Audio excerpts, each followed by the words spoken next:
tous et bienvenue sur le plateau de Bonjour chez vous. Aujourd'hui, nous allons voir si être chrétien et s'intéresser à la politique, est-ce que c'est compatible? C'est la question qu'on va se poser aujourd'hui. Hello messieurs. Bonjour Evelyne. Bonjour Evelyne. Comment allez-vous? Super bien. Très bien avec cette nouvelle musique qui est toujours présente avec nous. Tu l'aimes, Frank? Ah oui. Vas-y. On fait l'orgue. Tu fais l'orgue. Non, tu fais l'orgue, pas on. Moi, je ne suis pas du tout, mais du tout dans le coup, là. Moi, je ferais plutôt la basse, tu vois. Ah bon, tu te laisses aller un peu. Un petit peu, mais pas trop. Moi, je fais la batterie. Oui! Eh oui, nouveau générique. On est prêt à commencer. Avec une émission très intéressante, Evelyne. Très intéressante, exactement. On va parler un peu des chrétiens et de la politique. Alors, est-ce que c'est des termes qui sont compatibles? Est-ce qu'en tant que chrétien, on peut s'intéresser à la politique? Est-ce qu'il faut s'intéresser à la politique? Et si oui, comment? On en parle aujourd'hui. Et Homer, tu vas faire aujourd'hui une rubrique Conseil du coach. Effectivement, et je pense que ça va être très bon pour tout le monde d'entendre ça. En tant qu'enfant de Dieu, comment se lever pour sa nation? Excellent sujet. Il faut se lever pour sa nation. Et il faut. Et tu vas nous dire comment? En 4 points. En 4 points, c'est très précis. 10 minutes de moitié, là. Wow! Ça, c'est bon, hein? C'est efficace. J'aime avoir 12 points, mais 4 points. 4 points. Ben, 12 points en 12 minutes, ça fait 1 minute par point, c'est un peu limite. Il faut rouler. Hein. C'est ça. C'est bien, 4 points. Bon, on découvrira ça tout à l'heure. On commence tout de suite cette émission avec Frank dans la pensée du jour. C'est clair que d'avoir un gouvernement qui reflète les valeurs et les principes de la parole de Dieu, c'est extraordinaire, c'est une grâce. Et puis souvent, on le méprise ou on ne réalise pas à quel point c'est précieux jusqu'à temps que les choses commencent à changer.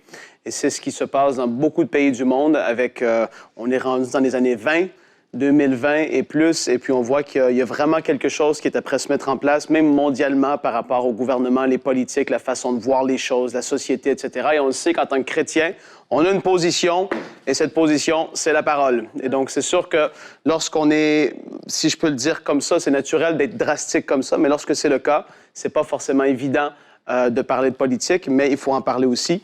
Et c'est certain que d'avoir des chrétiens qui font valoir et qui protègent les principes bibliques, des gens qui sont impliqués directement dans le gouvernement, c'est vraiment une bénédiction et une grâce aussi. Possiblement que c'est votre appel ou que vous le faites déjà, mais que Dieu vous aide dans tout ça parce que ce n'est vraiment pas évident dans le monde dans lequel on vit.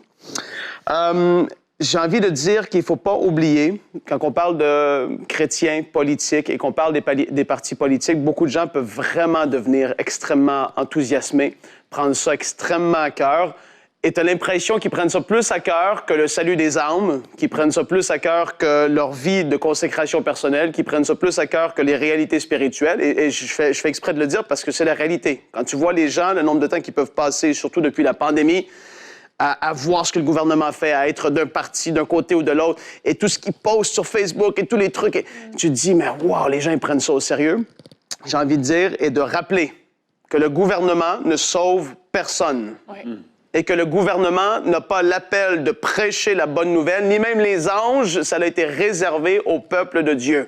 Et que malgré que les gouvernements peuvent commencer à faire des choses et changer des lois et vouloir avoir des projets de loi et tout ça, l'Église primitive, dans un gouvernement complètement hostile vis-à-vis de eux, a su se multiplier d'une façon extraordinaire, même si les lois étaient entièrement et vraiment axées pour être contre eux directement.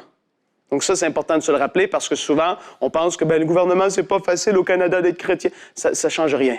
C'est pas supposé jouer un rôle ou affecter notre façon d'être un enfant de Dieu et d'être disciple de Jésus. Ceci étant dit, c'est très important de prier pour le gouvernement. 1 Timothée 2, versets 1 à 4 nous le dit. « J'exhorte donc avant toute chose à faire des prières, des supplications, des recueils, des actions de grâce pour tous les hommes, pour les rois et pour tous ceux qui sont élevés en dignité, afin que nous menions une vie paisible et tranquille en toute piété et en toute honnêteté.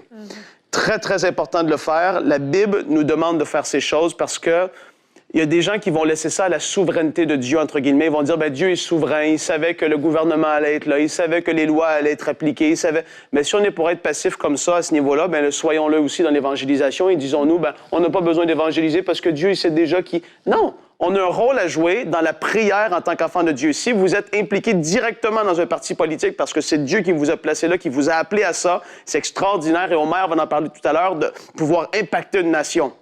Mais si vous êtes juste là, un disciple de Jésus, vous comprenez pas trop tous les lois, les différents partis et tout ça, parce que c'est le cas de beaucoup de personnes, ils ne s'intéressent pas, et donc beaucoup de choses se font, et puis les lois passent, et puis c'est ce qui est arrivé au Canada depuis les 20 dernières années, les lois qui étaient chrétiennes, si je peux le dire comme ça, se sont fait enlever une à l'autre, pouf, pouf, pouf, pouf, parce que personne s'intéressait, personne, au lieu de critiquer, personne ne faisait quoi que ce soit, ben c'est ce qui se passe. Et donc, en tant que peuple de Dieu, on est appelé à prier pour les gouvernements, parce qu'un pays qui est fort, même au niveau politiquement parlant, qui a une influence chrétienne et de la parole de Dieu derrière lui, ça fait comme les États-Unis l'ont fait pendant des dizaines d'années. Ils ont pu partager la parole de Dieu aux nations entières. Ça a été une bénédiction pour le monde entier. Donc, ne méprisons pas la politique et le monde chrétien, mais il faut être prudent et savoir où est notre place. On en parle dans la discussion.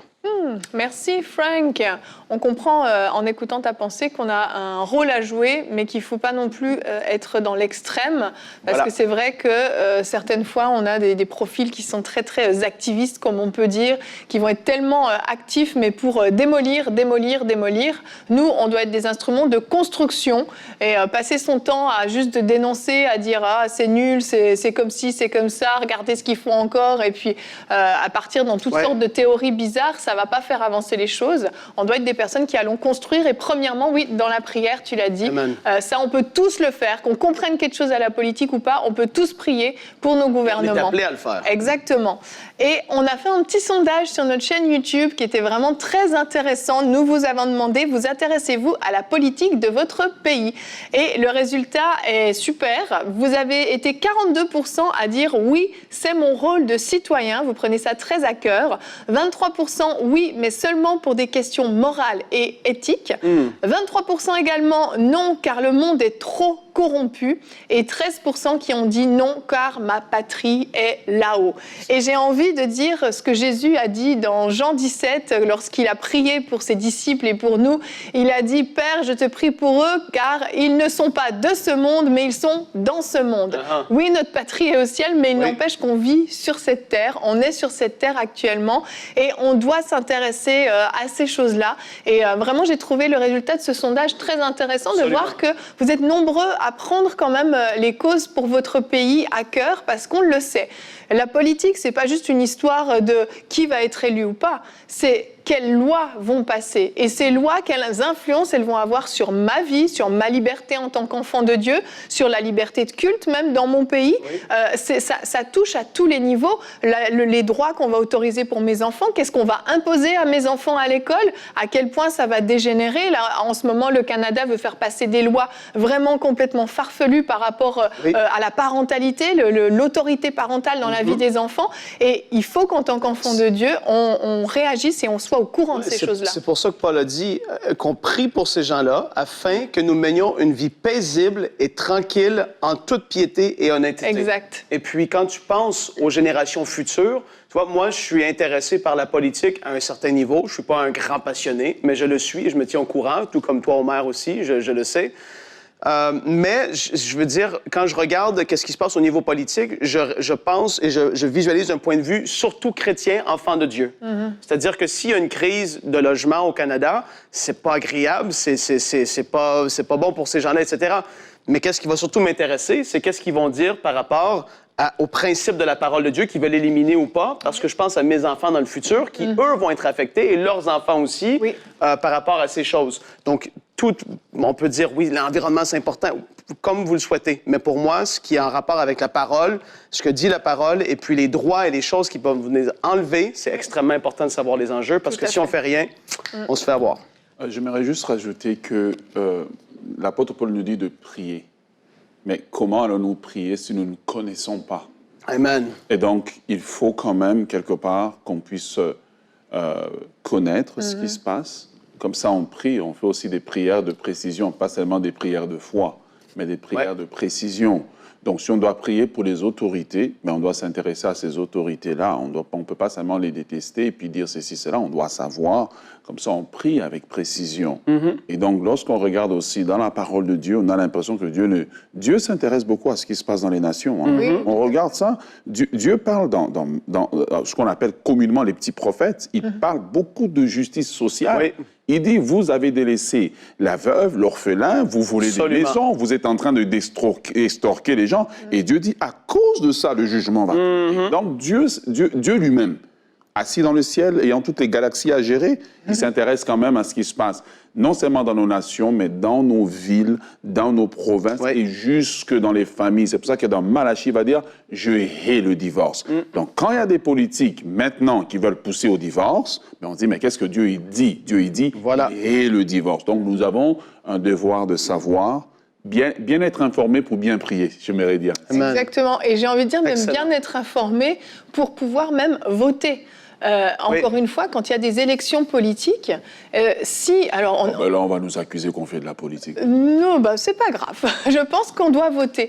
Parce que réellement, on le voit en fonction de l'homme ou la femme qui va être élu à la tête de tel parti ou à la tête de tel pays. Certains types de lois vont passer qui iront pour ou contre la parole de Dieu. Et si on est passif, comme tu le disais au début dans ta pensée, Frank, et qu'on ne va pas voter, qu'on ne va pas aux urnes, eh bien, en fait, on va se priver d'un droit que le gouvernement nous donne de pouvoir choisir qui va imposer certaines lois ou non à notre pays. Et on a un rôle à jouer. Alors, encore une fois, je ne dis pas qu'on doit se lancer dans tout un tas de trucs politiques et foncer tête baissée. Certains d'entre vous, peut-être, vous avez reçu un appel pour être dans la politique et vraiment entourez-vous d'intercesseurs parce que ça ne va pas être facile. Mais gloire à Dieu pour ceux qui ont reçu l'appel pour la politique. Mais ce n'est pas le cas de tous les chrétiens, pas du tout. Mais un minimum d'aller aux urnes voter quand il y a des lois importantes qui vont passer, je pense que c'est notre rôle à chacun. Et notre verset du jour, Jérémie 29, au verset 7, nous dit « Recherchez le bien de la ville où je vous ai mené en captivité et priez l'Éternel en sa faveur parce que votre bonheur dépend du sien. » Si des lois qui vont empêcher qu'on se réunisse en tant qu'enfants de Dieu pour louer Dieu dans nos églises, des lois passent qui nous empêchent, mon bien n'est pas rempli là à ce moment-là. Mon bien, c'est qu'on puisse continuer à se réunir. Et si j'ai la possibilité de faire quelque chose par la prière et par un bulletin de vote contre ça, je pense qu'il faut vraiment oser le faire. Et moi, j'aimerais même aller plus loin, c'est ne pas tomber, surtout les chrétiens, on tombe souvent dans une paranoïa. Mais là, maintenant, on ne veut pas vous influencer pour vous dire pour qui voter ou pour quoi faire, mais on vous dit, vous êtes citoyen quelque part, prenez le temps de vous informer, en âme et conscience, avec ce que vous dit la parole de Dieu, quel est le choix que vous faites qui va déterminer peut-être vos 4 à 5 prochaines années. Ça, c'est un choix. Oui. Même si vous ne choisissez pas, quelqu'un choisira pour vous. Donc, vous êtes mieux de choisir pour vous. C'est ça. Ça, c'est la chose que j'aimerais vous dire. C'est exercer, en fait, son devoir civique en tant que personne et c'est faire acte de responsabilité. Être responsable pour nous, responsable pour peut-être nos enfants, pour nos familles, pour dire qu'est-ce que nous allons devenir par notre choix. Et je termine en disant qu'on ne fait pas seulement le choix parce que quelqu'un a une vérité qu'il dise, parce que souvent on va nous dire une vérité puis on cache le reste du programme. Prenez le temps de lire, prenez le temps de bien vous informer, car des choix que vous faites, vous allez en subir aussi les conséquences positives ou négatives. Oui. Et ce qui est terrible, c'est qu'une chose qu'on n'a peut-être pas entendue depuis des décennies, je ne sais même pas si les gens ont déjà dit ça, c'est le fait d'entendre des jeunes couples dire « je ne sais même plus si je vais avoir des enfants ». Ouais. Tellement le monde va mal. Tellement que c'est la catastrophe et qu'ils voient ce qui se passe au niveau, gouvernemental et toutes les lois qui se font passer, tellement de choses, il y a la corruption et tout ça. Et tu te dis, mais on est rendu là. Et si on n'essaie pas, par la prière et par notre vote, ou peu importe la voie que Dieu va nous donner, de changer les choses, même ne soit-ce pour eux, parce que tu imagines nos enfants, Evelyne, Omer, et après ça, tu imagines leurs enfants à eux, dans 20-30 ans, au moins, pour que la grâce de Dieu soit ralentie et puis qu'il puisse y avoir une grâce qui soit là, pendant quelques années pour voir un maximum de gens sauvés et vivre dans la paix et une vie paisible et tranquille. Exactement, tout à fait. Je pense que le fond a été en tout cas reçu. J'espère que personne n'a été offusqué. On sait que c'est un thème très délicat, mais on a choisi d'en parler aujourd'hui parce que ça nous paraît essentiel quand on voit la direction que prend ce monde, la direction que prennent les gouvernements. On comprend qu'on a un rôle à jouer, donc ne soyons pas passifs. Et on va voir avec toi, Omer, maintenant, justement, comment, en tant que chrétien, comment on peut se lever pour sa nation dans la rubrique Conseil du coach. Comment en tant qu'enfant de Dieu, se lever pour sa nation. J'ai beaucoup aimé cette question qui a été l'objet d'une réflexion. Et j'aimerais commencer par vous dire que se lever n'a pas une connotation négative. Se lever n'a pas une connotation de rébellion, mais se lever a une connotation d'engagement. C'est ce que nous allons voir. Lorsque nous regardons la parole de Dieu, nous remarquons que Dieu a un cœur pour les nations. Dieu aime les nations. Et j'aimerais le dire, si vous êtes en Afrique, Dieu aime votre pays. Si vous êtes en Europe, Dieu aime votre pays. Vous êtes dans un pays, Asie du Sud-Est, un pays musulman, ou que vous soyez en Amérique du Nord, Dieu aime votre nation. La deuxième des choses que j'aimerais dire pour vous encourager, c'est que Dieu s'intéresse aux nations. Dieu n'a pas démissionné, Dieu n'a pas abandonné les nations, mais Dieu s'intéresse aux nations. Il est important de lire la Bible et de voir quel est l'agenda de Dieu même pour les nations. Il dit dans Joël qu'il dans le dernier jour, je répandrai mon esprit sur toute chair. Ça veut dire que Dieu s'intéresse encore aux nations. Et j'aimerais vous dire, peut-être que votre nation va mal. Oui, le monde va mal, mais la raison pour laquelle nous sommes là, c'est de comprendre que Dieu s'intéresse à la nation. C'est pour ça qu'il dit à Abraham, dans Genèse chapitre 22, le verset 19, il dit « Je bénirai ceux qui te béniront et je maudirai ceux qui te maudiront et en toi seront bénies toutes les familles de la terre. Voici l'agenda de Dieu, c'est la bénédiction des différents pays dans lesquels vous êtes, du pays dans lequel vous êtes, de la province dans laquelle vous êtes, c'est qu'elle soit bénie. Alors que le plan de l'ennemi, c'est la destruction, le plan de Dieu, c'est la bénédiction. Ne vous fiez pas à ce que vous voyez, fiez-vous à ce que Dieu est en train de dire, à ce que son agenda, en appelant Abraham, c'était de bénir toutes les nations ou toutes les familles de la terre. Alors, j'aimerais vous dire aujourd'hui, alors qu'on a déjà entamé ce sujet, que ta nation a besoin de toi. Parce que toi, tu es né de nouveau. Toi, tu connais Dieu. Ta nation a besoin de toi. La parole de Dieu nous dit que le monde entier est sous l'emprise du malin. Mais elle dit une chose, elle dit aussi que le Fils de Dieu, Jésus, est paru pour détruire les œuvres du diable. Mais où est-ce que Jésus habite? Il habite en toi, en tant que chrétien. Il habite en nous, en tant que chrétiens. Il a fait de l'Église sa représentation, la représentation du royaume de Dieu sur la terre. Alors que le monde va mal, Jésus disait, il y a de cela plus de 2000 ans, que nous étions la lumière du monde. Jésus disait que nous sommes le sel de la terre. Pas que nous étions, mais nous sommes encore le ciel de la terre. Nous sommes encore la lumière parce qu'il habite en nous. Amen. Alors que le monde, les ténèbres sont en train de régner sur la terre, il est temps que nous puissions briller. Alors j'aimerais dire à toi qui m'écoutes aujourd'hui, lève-toi et brille, car ta lumière arrive. Tu es cette lumière qui doit arriver dans ta communauté, dans ton village, dans ta ville et dans ta nation. Ta nation a besoin de toi. Si il y a un changement qui doit arriver, ce changement doit arriver par des hommes et des femmes ordinaires comme toi et moi qui nous levons pour faire quelque chose. Le temps de l'inaction, le temps du silence, le temps de pleurer, il est passé, il faut se lever et agir. Alors, j'aimerais donner 4 qualités des personnes qui se lèvent pour sa nation. 4 qualités, voilà, d'une personne qui se lève pour sa nation. La première qualité ici. Pourquoi je m'arrête aux qualités? Parce qu'il y a différentes choses que vous pouvez trouver à cœur de faire ou que Dieu peut vous appeler à faire. Mais les qualités vont nous aider à déterminer justement quelles sont ces qualités que nous devons avoir. Premièrement, une personne qui se lève pour sa nation, c'est une personne qui aime sa nation.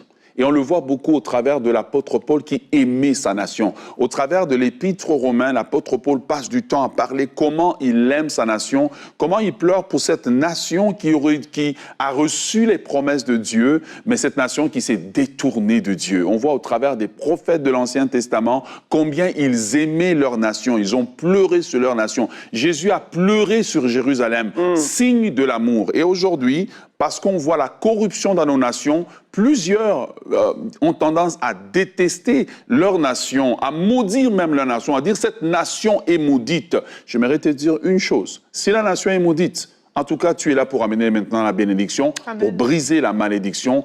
Il faut que tu comprennes que Dieu t'a mis dans cette nation. Ce n'est pas une erreur que tu es né dans cette nation, que tu as cette nationalité. La nationalité que tu as n'est pas une malédiction, c'est une bénédiction et tu es la lumière qui doit briller et tu dois comprendre que pour que cela arrive, tu dois aimer ta nation. Aime ta nation, c'est le point de départ pour pouvoir se lever pour sa nation. Deuxième des choses, intercède pour ta nation. Dans Ézéchiel chapitre 22, je pense, au verset 30, Dieu dit, je cherche parmi eux un homme qui intercède. Avant de passer à l'action sur le terrain ou pour quelques projets que Dieu vous donnerait, il faut apprendre à intercéder pour sa nation, pour combattre les forces des ténèbres qui tiennent parfois les acteurs politiques qui sont animés de bonne volonté, mais qui sont simplement aveuglés par le prince des ténèbres. Ça prend des gens qui vont élever des autels de prière, qui vont prier, qui vont intercéder pour le bien-être de la nation, qui vont intercéder pour que Dieu prenne le contrôle de la nation, pour que Dieu dirige la nation. J'aimerais aujourd'hui, alors que je suis en train de faire ce conseil du coach, rendre hommage au docteur Yonggi Cho qui nous a laissé un bel exemple en Corée. Alors que la Corée était un pays bouddhiste, cet homme d'une origine humble s'est levé et a commencé un mouvement de prière et qui a transformé l'atmosphère physique de la Corée. Tu peux te lever, voici un bel exemple de ce que tu peux faire. Numéro 3. Pour que te lever pour ta nation, eh bien, il faut sortir du système. Qu'est-ce que je veux dire sortir du système? Tu ne dois pas participer à la corruption. Malheureusement, parfois on va dire, dans ce pays, il y a 80% des gens qui sont chrétiens, mais quand on regarde le taux de corruption, on se demande si les mêmes personnes qui se disent chrétiennes ne sont pas les mêmes personnes qui participent à la corruption. Il faut lancer un mouvement stop à la corruption. Si les chrétiens ne participent pas à la corruption et qui font partie de 80% de la population est chrétienne et que l'Église dit non, que les chrétiens disent nous ne participerons pas à la corruption va s'arrêter. Alors ça prend que nous puissions briller en appliquant les valeurs du royaume de Dieu. Et ça ne demande pas un diplôme, ça ne demande pas de s'impliquer nécessairement en politique, simplement dire que quand ça arrive à moi, je ne veux pas participer à la corruption sous quelque forme que ce soit. Quand nous faisons ça, alors ça prouve que nous nous levons pour notre nation. Car aujourd'hui, la corruption que tu permets aujourd'hui, ça fera que ça va engendrer, parce que la corruption engendre la corruption. Alors je vous appelle aujourd'hui à vous lever et à ne pas participer à la corruption sous quelque forme que ce soit. Et parfois, pour certaines personnes, la pression est dure à gérer parce que ça peut faire la différence entre une promotion et une démotion. La différence entre peut-être manger et ne pas manger. Mais Jésus a dit, nous sommes la lumière de ce monde. Et si nous décidons de ne pas participer à la corruption qui existe à différentes sphères de la société, parce que je pense qu'on a simplement parlé dans les gouvernements, c'est pas seulement dans les gouvernements, c'est à différentes sphères de la société. Si nous décidons de ne pas prendre avantage des veuves, des orphelins, des enfants de la rue, si nous décidons de ne pas prendre avantage des petites filles qui n'ont pas d'avenir et qui doivent vendre leur corps pour pouvoir manger, si nous décidons, nous, en tant qu'enfants de Dieu, de dire non à cela, stop à cela, de ne pas prendre de pot de vin, déjà, ça va opérer un grand changement dans nos nations. Et ça, nous pouvons le faire sans même faire de la politique.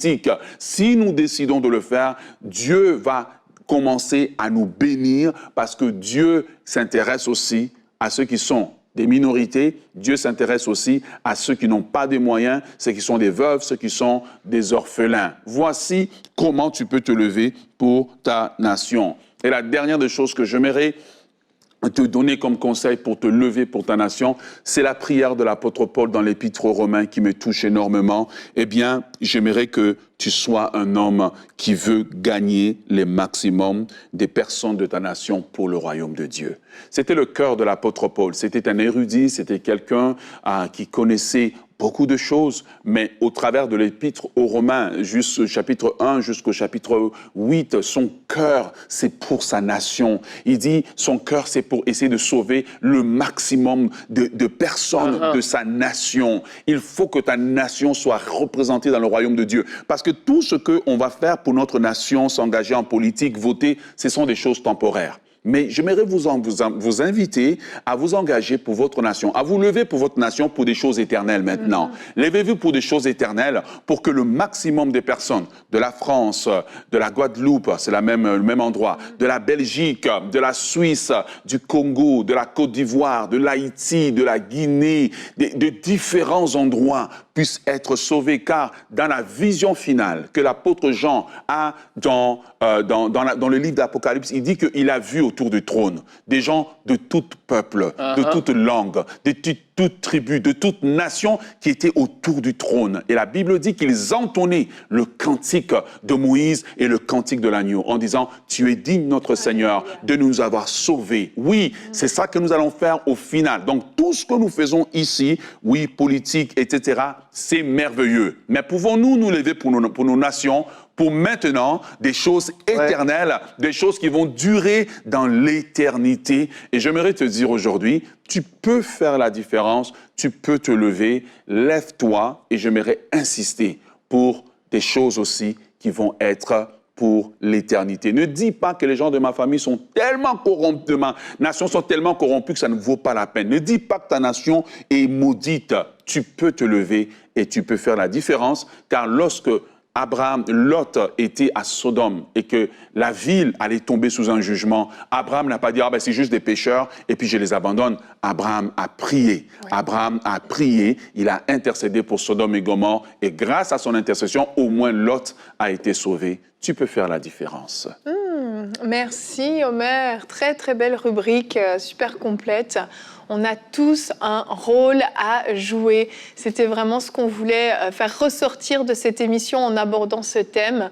Ne soyons pas passifs dans ce domaine-là. C'est un sujet qui nous concerne aussi pour notre bien, premièrement, comme on l'a dit, pour le bien de nos enfants et des générations à venir. On peut empêcher par nos prières, par notre zèle aussi pour les choses du royaume, à changer les choses et on peut empêcher certaines lois de passer, certaines décisions d'être prises. Donc ne soyons pas passifs dans ce domaine-là. Et si vous avez un appel en politique, que Dieu vous fortifie vraiment, que Dieu vous fasse grâce et que vous soyez exemplaires en toutes choses. Merci d'avoir suivi cette émission. On se retrouve demain. Nous allons voir que faire face aux turbulences de la vie. Dans le monde dans lequel on est actuellement, ce monde est vraiment en turbulence perpétuelle, j'ai envie de dire. On va voir comment ne pas tomber dans une anxiété, dans la peur, mais au contraire, comment demeurer des hommes et des femmes de foi. À demain et merci de nous avoir suivis. Bonjour chez vous.